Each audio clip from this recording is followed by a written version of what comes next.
వర్తమానం వార్తలకు స్వాగతం. వార్తలు చదువుతుంది భాష. ఈరోజు వార్తలోని ముఖ్యాంశాలు.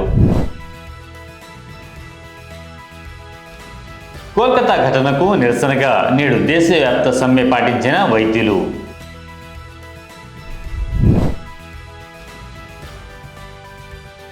రాహుల్ గాంధీ పౌరసత్వంపై ఢిల్లీ హైకోర్టును ఆశ్రయించిన సుబ్రహ్మణ్య స్వామి.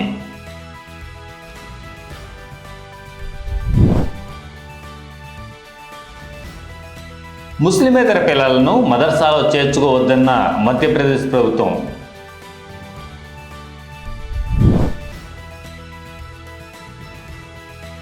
ఏపీసీఆర్కు organisation of the year award.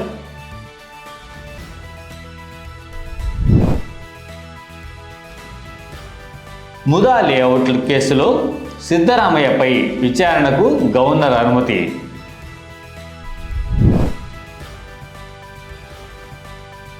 హైదరాబాద్లో 4 కోట్లకు పైగా విలువ చేసే హెరాయిన్ స్వాధీనం చేసుకున్న పోలీసులు.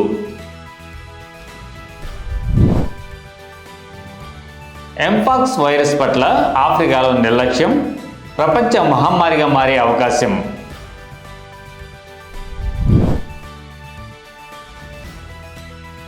న్యూయార్క్ సిటీలో నిర్వహించనున్న ఇండియా డే పర్ డేపై వివాదం. కోల్కతాలోని ఆర్జీకర్ ఆసుపత్రి ట్రైనీ డాక్టర్పై అత్యాచారం, హత్య ఘటనను నిరసిస్తూ ఇండియన్ మెడికల్ అసోసియేషన్ పిలుపు మేరకు వైద్యులు ఒకరోజు సమ్మెకు దిగారు. కలకత్తా సహా ఢిల్లీ, కేరళ, తెలంగాణ, ఆంధ్రప్రదేశ్, కర్ణాటక, తమిళనాడు, పంజాబ్, మహారాష్ట్ర, గుజరాత్ సహా అన్ని రాష్ట్రాల్లో వైద్యులు 24 గంటల పాటు సమ్మె పాటిస్తున్నారు. డాక్టర్ల నిరసనతో ఇవాళ ఉదయం నుంచి 6 గంటల నుంచి ఆదివారం ఉదయం 6 గంటల వరకు 24 గంటల పాటు వైద్య సేవలు అందుబాటులో ఉండవు. అవుట్ పేషెంట్స్ శస్త్రచికిత్సలు ఉండవు. అత్యవసర వైద్య సేవలు మాత్రం కొనసాగనున్నాయి. గత వారం 31 ఏళ్ల ట్రైనీ డాక్టర్ని తను పనిచేస్తున్న మెడికల్ కాలేజీలోనే అత్యాచారం, హత్య చేయడంతో దేశవ్యాప్తంగా నిరసనలు వెల్లువెత్తాయి. అప్పటి నుండి ఇది దేశవ్యాప్తంగా నిరసనలకు దారితీసింది. ఈ మేరకు జాతీయ వైద్యుల సంఘం శుక్రవారం విలేకరుల సమావేశం నిర్వహించి కేంద్ర ప్రభుత్వం ముందు 5 డిమాండ్లు ఉంచింది. ఎయిర్పోర్టుల మాదిరిగా దేశవ్యాప్తంగా ఉన్న ఆసుపత్రులను కూడా సేఫ్ జోన్లుగా ప్రకటించాలని IMF chief doctor RV Ashokan డిమాండ్ చేశారు. వైద్యులు, సిబ్బందిపై దాడులు కట్టడికి కఠిన చట్టం తీసుకురావాలన్నారు. బాధితురాలి కుటుంబానికి గౌరవప్రదమైన పరిహారం ఇవ్వాలని డిమాండ్ చేశారు. వైద్యుల పని గంటల విషయంలో ఐఎంఏ మరో డిమాండ్ చేసింది. అత్యాచారానికి గురైన బాధితురాలు వరుసగా 36 గంటల పాటు డ్యూటీలో ఉన్నారని, ఇది సరైనదేనా అని ప్రశ్నించారు. కేంద్ర మాజీ మంత్రి, బీజేపీ సీనియర్ నేత సుబ్రహ్మణ్య స్వామి కాంగ్రెస్ అగ్రనేత రాహుల్ గాంధీ పౌరసత్వం విషయంలో కోర్టు తలుపు తట్టారు. లోక్సభలో ప్రతిపక్ష నేత అయిన రాహుల్ గాంధీ భారత పౌరసత్వాన్ని రద్దు చేయాలని కోరుతూ ఆయన రాసిన లేఖపై నిర్ణయం తీసుకునేలా హోంశాఖను ఆదేశించాలని కోర్టులో పిటిషన్ దాఖలు చేశారు. విదేశీ పౌరసత్వం అంశంపై రాహుల్ గాంధీని హోంశాఖ ఎందుకు విచారించడం లేదన్న ప్రశ్నను ఆయన తాజాగా లేవనెత్తారు. రాహుల్ గాంధీ తనకు తానుగా బ్రిటిష్ జాతీయుడని ప్రకటించుకున్నారని, కాబట్టి ఆయన భారత పౌరసత్వాన్ని రద్దు చేసేలా కేంద్ర హోంశాఖను ఆదేశించాలని న్యాయస్థానాన్ని అభ్యర్థించినట్టు ఎక్స్లో తెలిపారు. యూకేలో రిజిస్టర్ అయిన కంపెనీ డైరెక్టర్లలో రాహుల్ ఒకరిని పేర్కొన్నారు. 2005లో ఆ కంపెనీ ఫైల్ చేసిన వార్షిక రిటర్న్లో రాహుల్ గాంధీని బ్రిటిష్ పౌరుడిగా పేర్కొన్నారని గుర్తు చేశారు.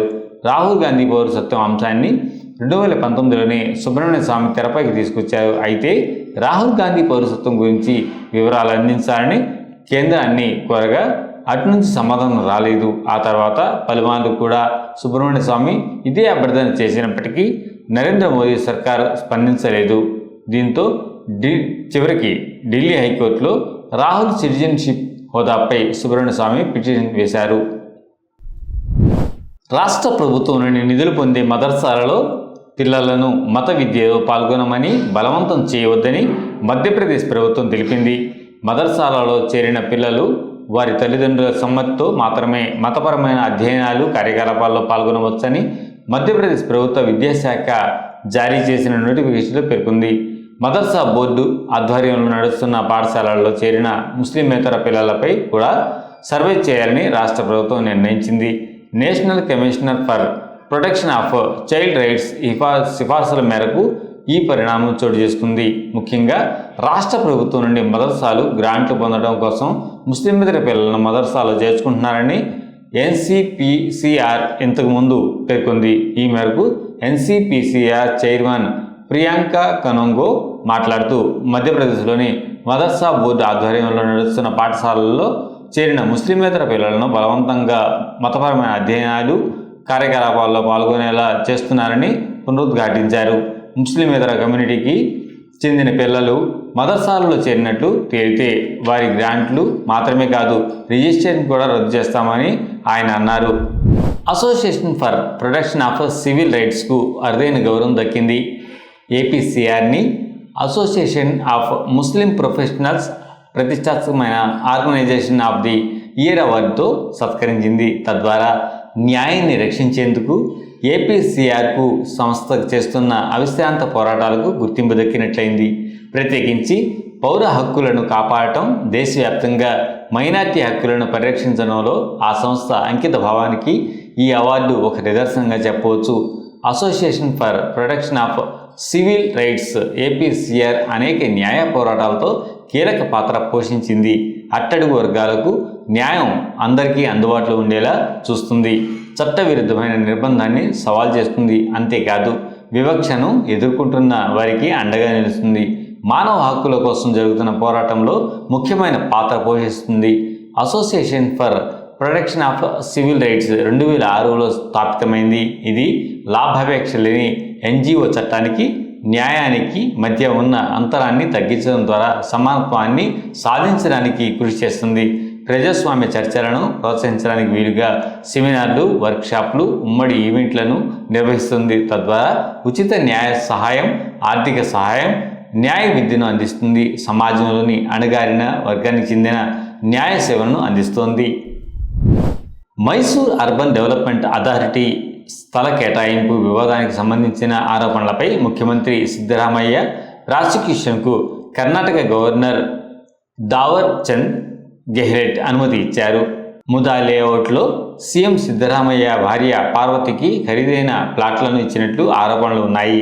విచారణ కోసం గవర్నర్ గెహ్లోట్ క్లియరెన్స్ ఇవ్వడంతో సిద్ధరామయ్యపై కేసు బుక్ అయ్యే అవకాశాలు ఉన్నాయి. సామాజిక కార్యకర్తలు ప్రదీప్ కుమార్, టీజే అబ్రహాం, స్నేహమయి కృష్ణ దాఖలు చేసిన అభ్యర్థన మేరకు విచారణ కోసం ఆదేశాలు ఇచ్చారు. భారతీయ నాగరిక సురక్షా సంహితలోని సెక్షన్ 17, సెక్షన్ 218 కింద విచారణకు గవర్నర్ అనుమతి ఇచ్చారు. ఇంతకుముందు జూలై 26న గవర్నర్ గెహ్లోట్ సీఎం సిద్ధరామయ్యకు షోకాజ్ నోటీసు జారీ చేశారు. దీనికి 7 రోజుల సమాధానం ఇవ్వాలని కోరారు. దీనికి ప్రతిస్పందనగా గవర్నర్ తన రాజ్యాంగ పాత్రను దుర్వినియోగం చేశారని ఆరోపిస్తూ ముఖ్యమంత్రికి జారీ చేసిన నోటీసును ఉపసంహరించుకోవాలని కర్ణాటక మంత్రివర్గం గట్టిగా సిఫార్సు చేసింది. హైదరాబాద్ పోలీసులు నిఘా పెంచడంతో డ్రగ్స్ దొంగలు దొరుకుతూనే ఉన్నారు. తాజాగా సైబరాబాద్ పరిధిలో 4,34,00,000 విలువైన డ్రగ్స్ను పోలీసులు స్వాధీనం చేసుకున్నారు. ఈ మేరకు గచ్చిబౌలి టెలికాం నగర్లో డ్రగ్స్ను సరఫరా చేస్తున్న 8 మందిని అరెస్ట్ చేశారు. నిందితుల్లో 4 రాజస్థాన్ పెడర్లు ఉన్నట్లు గుర్తించారు. నిందితుల నుంచి 620 గ్రాముల హెరాయిన్ పేస్ట్, 2 కార్లు, 1 బైక్, 8 సెల్ ఫోన్లను స్వాధీనం చేసుకున్నారు. అరెస్ట్ అయిన వ్యక్తులు గట్కేసర్కు చెందిన మంగళారాం చౌదరి, గణేష్ చౌదరి, సైనిక్ పూరికి చెందిన దినేష్ చౌదరి సప్లయర్గా ఉన్న రాజస్థాన్కు చెందిన వారు. ప్రధాన సరఫరాదారు రాజస్థాన్కు చెందిన సఫర్ జాట్ అలియాస్ సన్వర్ లాల్ పరారీగా ఉన్నారు. పోలీసులు తెలిపిన వివరాల ప్రకారం 3 డ్రగ్ పెడ్లర్లు తమకు తెలిసిన డ్రగ్ సరఫరాదారు సఫర్ జాట్కు హెరాయిన్ పేస్ట్ను ఆర్డర్ చేసి పార్ట్ పేమెంట్గా 48,000 చెల్లించారు. సఫర్ జాట్ ఆగస్టు 7న కారులో హైదరాబాద్కు వచ్చి 620 గ్రాముల హెరాయిన్ పేస్ట్ను వారికి అందజేశారు. అవసరమైన వినియోగదారులకు మత్తు పదార్థాలను చేరవేసేందుకు ఓ బృందాన్ని ఏర్పాటు చేసి వారికి ఒక్కొక్కరికి 7,000 చెల్లించారు. ముగ్గురు డ్రగ్స్ సరఫరాదారులు ప్రకాష్ చౌదరికి చెందిన గచ్చిబౌలి లైట్ స్టోర్కు నిషిద్ధ వస్తువులను దాచడాన్ని వెళ్లారు. ఇంతలో ఎస్ఓటి బృందం పోలీసులు వారిని పట్టుకున్నారు. దాంతోపాటు ఐదుగురు కన్జ్యూమర్స్ని కూడా పట్టుకోవడం జరిగింది. 1 4-wheeler అండ్ 7 స్మార్ట్ ఫోన్స్ కూడా సీజ్ చేశాం. దీంట్లో ఆఫ్రికాలో ఎంపాక్స్ వేగంగా విస్తరిస్తోంది. ఇందులో 96% పైగా కేసులు కేవలం కాంగోలో గుర్తించారు. మరోవైపు కొత్తగా వెలుగులోకి వచ్చిన వేరియంట్ మరింత వ్యాప్తి చెందుతుంది. దాంతో మరణాల రేటు సుమారు 3 నుంచి 4% ఉంటుంది. ఈ క్రమంలో ప్రపంచ ఆరోగ్య సంస్థ ఎంపాక్స్ను హెల్త్ ఎమర్జెన్సీగా ప్రకటించింది. గత 2 ఏళ్లలో ఎంపాక్స్ను హెల్త్ ఎమర్జెన్సీగా ప్రకటించడం ఇది రెండోసారి. ఈ వారంలో ప్రారంభంలో Africa centres for disease control and prevention control ప్రకారం ఎంపాక్స్తో 500 మంది వరకు ప్రాణాలు కోల్పోయారు. దాంతో ప్రజారోగ్య అత్యవసర పరిస్థితిని ప్రకటిస్తూ వైరస్ వ్యాప్తిని అడ్డుకునేందుకు అంతర్జాతీయ సహాయం కోసం పిలుపునిచ్చింది.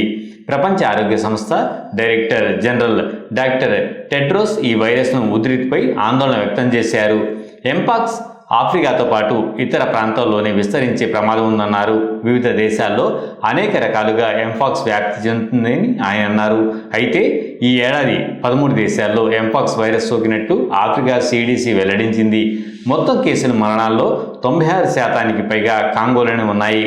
గత ఏడాదితో పోలిస్తే కేసులు 160%, మరణాలు 19% ఎక్కువగా ఉండడం మరింత ఆందోళన కలిగిస్తోంది. ఇప్పటి వరకు 14,000కి పైగా కేసులు నమోదయ్యాయి. మొత్తం 524 మంది ప్రాణాలు కోల్పోయారు. భారతదేశానికి స్వాతంత్రం వచ్చి 75 ఏళ్ళు అవుతున్న సందర్భంగా ప్రముఖ భారతీయ ప్రవాస సంస్థ న్యూయార్క్లో ఇండియా డే పర్ డే నిర్వహిస్తోంది. ఇందులో భాగంగా అయోధ్యలోని రామ మందిర రూపాన్ని న్యూయార్క్ వీధుల్లో ప్రదర్శించబోతున్నారు. ఇలా చేయడం ఇప్పుడు వివాదానికి దారితీసింది. అనేక సంఘాలు దీనికి ముస్లిం వ్యతిరేకమని పేర్కొంటూ ఈ అంశాన్ని ఈవెంట్ నుండి తొలగించాలని చెప్పాయి. దీనికి సంబంధించి కొన్ని US ఆధారిత సంస్థలు న్యూయార్క్ నగర mayor Eric Adams, New York governor Kathy హ్యాచెల్కు లేఖ రాశారు. ఇది అనవసరంగా బాబ్రీ మసీద్ వివాదాన్ని జ్ఞప్తికి తెస్తుందని, కూల్చివేతను పొగిడినట్టు అవుతుందని, ఇలా చేయడం ముస్లిం వ్యతిరేకమని పేర్కొన్నారు.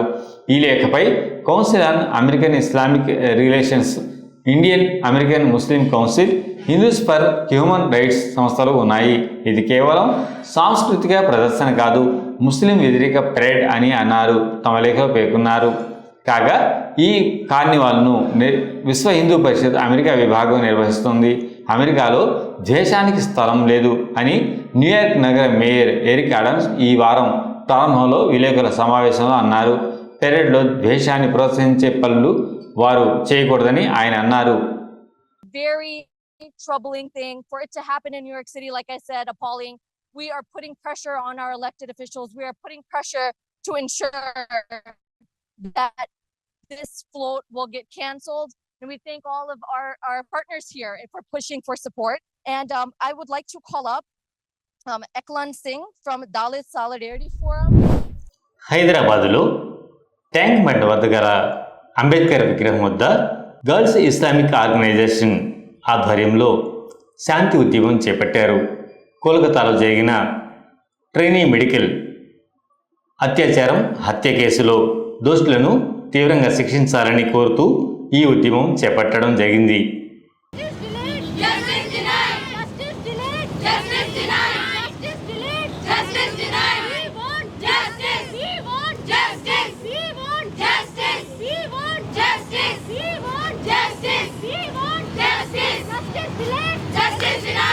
And particularly when about this perpetrator, the alleged perpetrator, there are previous complaints from other women, his wife and all, that he has allegedly committed some crimes. Crimes भी होता नशा नशे से नशा चीज़ों को अगर बंद कर दिया जाए तरीके से अच्छी नीयत के साथ गवर्नमेंट अगर काम करे तो क्राइम रेट ऑटोमेटिकली गिर जाएगा. क्राइम खत्म होगा, ये नहीं बोली सारी चीज़ों पे ज्ञान करने वाले कुछ लोग रहते हैं लेकिन ఈ వార్తలు ఇంతటితో సమాప్తం. మరిన్ని విశేషాలతో తిరిగి కలుద్దాం.